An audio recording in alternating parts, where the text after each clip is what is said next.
MM Keeravani గారిని సగౌరవంగా వేదిక మీదకి ఆహ్వానం పలుకుతున్నాం. ఈ చిత్రంలో ఆయన పాడమే కాకుండా ఇవాల్టి ఈ ఈవెంట్ని ఆయన విచ్చేయడం అనేది ఎంతో ఎంతో ఆనందదాయకం.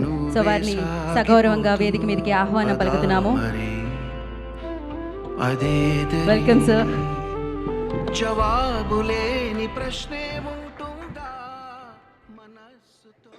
సార్ ఆ మంత్రం ఏదో అడుగుతున్నారు సార్ వాళ్ళు. మాటల తర్వాత ఆ మంత్రం కూడా చెప్పండి please sir. Over to you sir. అందరికీ నమస్కారం అండి. అందరూ కొత్త వాళ్ళు, యంగ్ బ్లడ్, ఎంతూజాజంతో, ఉత్సాహంతో ఈ నిర్మించుకుని ఈ పండగ చేసుకుంటూ ఈ తీస్తున్న ఈ సినిమా శ్రీ చిదంబరం గారు చాలా సక్సెస్ సాధించాలని కోరుకుంటున్నాను. ఎవరైనా సరే, నేనైనా ఎవరైనా సరే, ఇండస్ట్రీలో ఎవరైనా సరే ఏదో ఒక రోజు ఇట్లాగే కొత్తగా వచ్చిన వాళ్ళమే.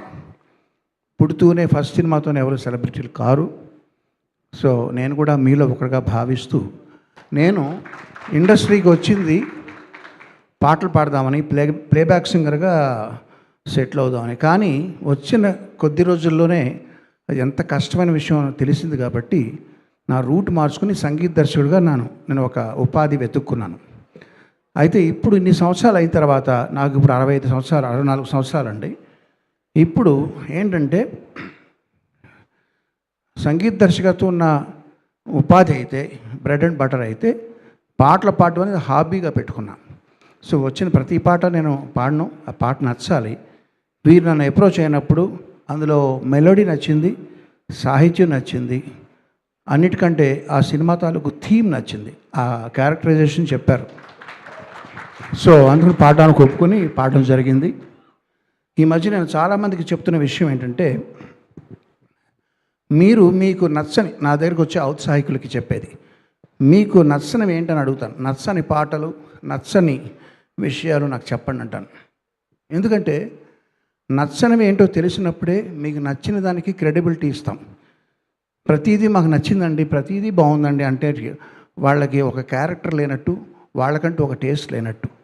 సో నచ్చనివి మనకి చెప్పేది ధైర్యంగా ఎవరంటే బిజినెస్ అసోసియేట్స్ కాదు, బయట వ్యక్తులు కాదు, ఇంట్లో ఫ్యామిలీ మెంబర్సే మనకి ముఖం మీద చెప్తారు, ఇది బాగోలేదు, ఇది బాగుంది అని చెప్పి. ఈ పాట రిలీజ్ అయిన 5 days 10 days అయిందా రిలీజ్ అయ్యి? 10 days రిలీజ్ అయిన మర్నాటి నుంచి రోజు మా చెల్లెలు పొద్దున్నే ఇది పెట్టుకుని సుప్రభాత నాకు అరగదీస్తుంటే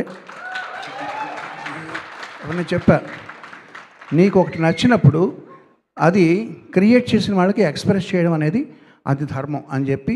తనది సినిమా ఫీల్డ్ కాదండి, తనకు సంబంధం లేదు, ఎవరితోనూ సంబంధం లేకపోయినా వినయ్కి నేను ఆ కాల్ చేయించి తనతో ఆ విషయం చెప్పించాను. సో అలా చెప్పినప్పుడు ఏంటంటే వాళ్ళకి ఒక సాటిస్ఫాక్షన్ వస్తుంది క్రియేట్ చేసిన వాళ్ళకి. సో నేను చేసే పని అది ప్రతిసారి అది మా చెల్లెలతో చెప్పించాను. ఇక ఏముందండి, నేను ఈ సినిమాలో చిన్న పాట పాడాను. I'm very happy for that and thank you for give me this wonderful song. Ravi and Chandu, all the best to you. Vinay, all the best, all the team, all the best. ఇప్పుడు మంత్రం అడిగారు కదా, నవ్వేస్తూ బతికేసేయి, అదే సార్. Thank you. నేను ఒక recording నుంచి వచ్చానండి మిమ్మల్ని సపోర్ట్ చేయడానికి. నేను ప్రత్యేకంగా ఈ పాట నాకు నచ్చింది కాబట్టి ఇప్పుడు వచ్చాను నేను.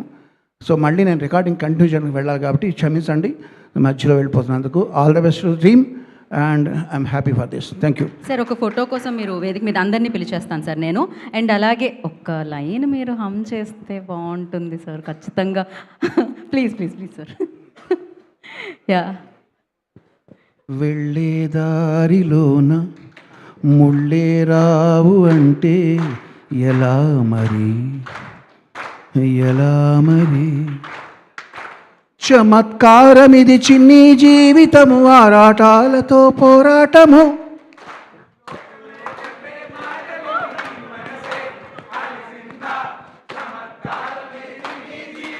భలే ఓడిపోయి చిదంబరం, లేదు మరి రజలాగా నువ్వు నవ్వేస్తూ బతికేసే, దమ్ దరం దమ్ దర దర దమ్ దరం దమ్ దర దర దమ్ దరం దమ్ దర దర దర దర దర దర.